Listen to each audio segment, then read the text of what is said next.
ပြည့်မျှဝေပေးချင်တာကတော့အော်တိုဂီယာကားတွေမှာအသုံးပြုတဲ့တော့ကွန်ပျူတာနဲ့ပတ်သက်ပြီးတော့မိတ်ဆွေတို့ကိုဘူဒရာပြည့်မျှဝေပေးချင်တာပဲဖြစ်ပါတယ်ပထမအဆုံးအနေနဲ့တော့ကွန်ပျူတာရဲ့အစိတ်ပိုင်းတွေကိုမိတ်ဆွေတို့ကိုဘူဒရာပြည့်မျှဝေပေးချင်ပါတယ်တော့ကွန်ပျူတာမှာဆိုလို့ရှိရင်အဓိကအစိတ်ပိုင်း၄မျိုးပါဝင်ပါတယ်တစ်မျိုးကတော့ impeller နောက်တစ်မျိုးက stator နောက်တစ်မျိုးကတော့ turbine နောက်တစ်မျိုးကတော့ clap ပဲဖြစ်ပါတယ်ဒါကတော့တော့ကွန်ပျူတာပဲဖြစ်ပါတယ်အင်ဂျင်နဲ့ဂီယာကိုချိတ်ဆက်ပေးတဲ့ပစ္စည်းပဲဖြစ်ပါတယ်အော်တိုဂီယာကားတွေမှာဆိုလို့ရှိရင်တော့ကွန်ပျူတာကိုအသုံးပြုကြပါတယ်မန်နျူရယ်ကားတွေမှာဆိုရင်တော့အင်ဂျင်နဲ့ဂီယာကိုဖြတ်တောက်ပြီးဖို့အတွက်ကကလပ်တွေကိုအသုံးပြုကြတာပဲဖြစ်ပါတယ်ဒါကတော့အော်တိုဂီယာတွေမှာအသုံးပြုတဲ့တော့ကွန်ပျူတာပဲဖြစ်ပါတယ်ဒါကတော့တော့ကွန်ပျူတာကိုခွဲထားတဲ့ပုံစံပဲဖြစ်ပါတယ်တော့ကွန်ပျူတာကို flying wheel မှာတက်ဆင်ထားတာပဲဖြစ်ပါတယ်ဒါပေမဲ့အော်တိုဂီယာကားတွေမှာဆိုလို့ရှိရင်တော့ flying wheel လို့အသုံးမပြုဘဲနဲ့ drive plate ဆိုပြီးတော့ခေါ်တာပဲဖြစ်ပါတယ်ဒါဆိုရင်တော့ကွန်ပျူတာရဲ့အတွင်းထဲကိုလေ့လာကြည့်ကြရအောင်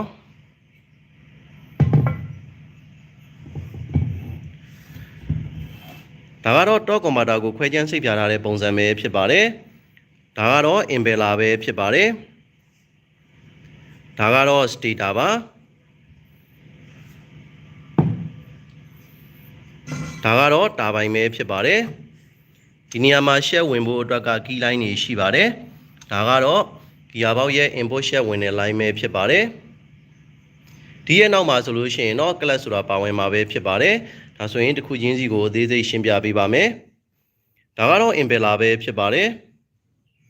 impeller ကိုလည်း pan impeller လို့လည်းခေါ်ပါတယ် impeller ကတော့ engine လဲတဲ့အခါမှာ flying wheel လဲတဲ့ flying wheel လဲတဲ့အတွက်ဒီတော့ကွန်ပျူတာရဲ့ assembly နဲ့ချိတ်ဆက်ထားတာဖြစ်တဲ့အတွက် impeller ကလိုက်လည်မှာပဲဖြစ်ပါတယ် impeller လဲတဲ့အခါမှာဒီထဲမှာရှိနေတဲ့ auto စီတွေကလည်းလိုက်လည်တယ်လိုက်လည်ပြီးတော့ auto ဒီထဲမှာရှိနေတဲ့ auto စီတွေစီးဆင်းမှုဖြစ်တဲ့အခါမှာဒီကနေပြီးတော့အလွယ်ဆုံးပြောမယ်ဆိုရင်ဝဲပုံစံမျိုးဖြစ်တယ်အဲ့ဒီကနေပြီးတော့စီးဆင်းတာကဒီမှာရှိနေတဲ့တာဘိုင်ကိုလေပတ်စီတာပဲဖြစ်ပါတယ်တာဘိုင်လဲတဲ့အခါမှာဂျားကန်အနေနဲ့စတီတာလေးကခံပြီးထားတာဖြစ်ပါတယ်စတီတာကဘာအတွက်ခံထားတာလဲဆိုတော့ကျွန်တော်ဒီထဲမှာရှိနေတဲ့စီလိုင်းတွေကလဲတဲ့အခါမှာဒီမှာရှိနေတဲ့တာဘိုင်ကလည်းလဲတယ်တာဘိုင်လဲပြီးတော့တာဘိုင်ရဲ့လေပတ်မှုနဲ့ဘက်ပြန်ပြီးတော့ဒီမှာရှိနေတဲ့ impeller ကိုပြန်ပြီးတော့လေပတ်စီတယ်အဲ့လိုပုံစံမျိုးဘက်ပြန်လေပတ်မှုကိုကာကွယ်ပေးဖို့အတွက်စတီတာကိုထည့်ပြီးထားတာပဲဖြစ်ပါတယ်ဒါကတော့ stator ပါ stator မှာဆိုလို့ရှိရင်လည်း one way clutch တွေပါဝင်ပါတယ်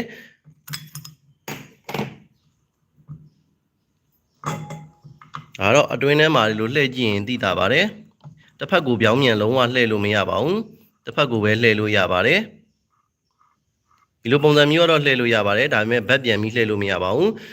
ဥမာအနေနဲ့ဆိုရင် stator ကဒီလိုပုံစံမျိုးပဲဥမာလဲမယ်ဒီလိုဘက်ပြန်ပြီးတော့မလဲဘူးအဲ့လိုပုံစံမျိုးနဲ့ဒီ C line တွေကိုထိန်းချုပ်ပေးနေတာပဲဖြစ်ပါတယ်အဲ့လိုပုံစံမျိုးထိန်းချုပ်မှသာဒီရဲ့အထက်ထဲမှာရှိနေတဲ့ C line တွေကသူ့ရဲ့သက်ဆိုင်ရာ line တိုင်းကိုစီးဆင်းစီမှာပဲဖြစ်ပါတယ်အဲ့လိုမဟုတ်ဘဲနဲ့ဒီ stator မပါခဲ့ဘူးဆိုလို့ရှိရင်ဒီကနေပြီးတော့ impeller လဲပတ်တဲ့အားကြောင့်ဒီ fluid တွေကလိုက်လဲတယ်လဲပြီးတော့ဒီတာဘိုင်ကလဲမယ်တာဘိုင်လဲပြီးတဲ့အခါမှာမိတ်ဆွေတို့ကိုရှင်းပြခဲ့သလိုပဲဒီတာဘိုင်ကနေပြီးတော့လဲပတ်တဲ့အားကြောင့် C တွေကလည်းဒီဘက်ကိုပြန်ပြီးတော့အားတစ်ခုနဲ့ပြန်ပြီးတက်ရောက်စေတယ်အဲ့လိုပုံစံမျိုးဆိုလို့ရှိရင်အထဲထဲမှာပဲဒီ C line တွေရှုပ်ထွေးကုန်ပြီးတော့ဒီတော့ကွန်ပျူတာကအဆင်ပြေမှာမဟုတ်ပါဘူးဒီအင်ဂျင်ကပါဝါကိုလည်းဂီယာဘောက်ကိုပို့ဖို့အတွက်ကခက်ခဲမှာဖြစ်ပါတယ်ဒါကြောင့်မို့ stator ကိုထည့်ပေးထားရတာဖြစ်ပါတယ်ဒါကတော့ stator ပဲဖြစ်ပါတယ်ဒါကတော့တာဘိုင်ပါတာဘိုင်ရဲ့နောက်မှာဆိုရင်ကလပ်ဆိုပြီးတော့ပါဝင်မှာပဲဖြစ်ပါတယ်ဒါကတော့ကလပ်ရဲ့အစိပ်ပိုင်းပဲဖြစ်ပါတယ်ဒီမှာပါနောက်မှာဆိုရင်ကလပ်မှာဆိုရင် spring တွေလည်းပါပါတယ်ဒီကလပ်ကဘာလုပ်ပြီးတာလဲဆိုတော့ကျွန်တော်တို့ကားတွေမှာဆိုလို့ရှိရင် overdrive ဆိုပြီးတော့ပါပါတယ်ဥမာအနေနဲ့နံပါတ်4ထိပဲပါတဲ့ကားတွေဆိုပါစို့နံပါတ်3ထိကတော့ direct drive ဖြစ်မယ်ပေါ့နော်နံပါတ်4ဆိုလို့ရှိရင် overdrive ဖြစ်မယ်အဲ့ဒီမှာ overdrive clutch က on တဲ့အချိန်ပေါ့နော် overdrive clutch က on တဲ့အချိန်ဆိုလို့ရှိရင်ဒီမှာရှိနေတဲ့ဒီ top commander ရဲ့နောက်မှာရှိနေတဲ့ဒါပေါ့နော်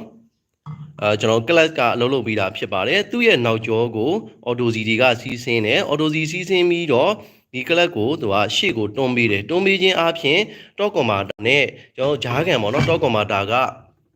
ပုံမှန်ဆိုလို့ရှိရင်အင်ဂျင်ကစီးဆင်းတဲ့ပါဝါကတော့ကွန်မာတာကဂျားကန်လိုက်တဲ့အတွက်ဒီပါဝါဆုံးရှုံးမှုကတော့နည်းနည်းလေးတော့ရှိပါတယ်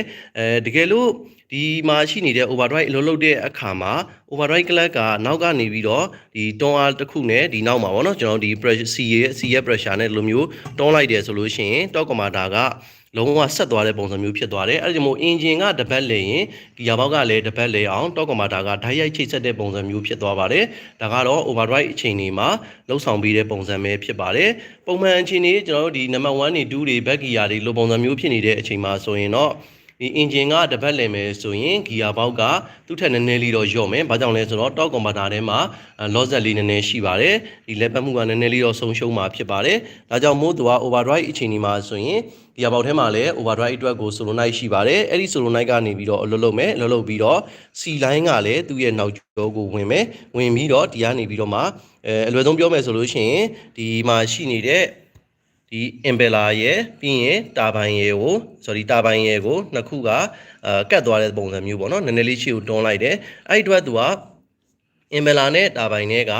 ဓာတ်ရိုက်ချိတ်ဆက်ပြီးတော့လဲတဲ့ပုံစံမျိုးဖြစ်တယ်အဲ့လိုပုံစံမျိုးနဲ့တော့ကွန်မာတာရဲ့အတွင်းထဲမှာ overdrive ကလပ်ကအလုံးလုံးမနေတာပဲဖြစ်ပါတယ်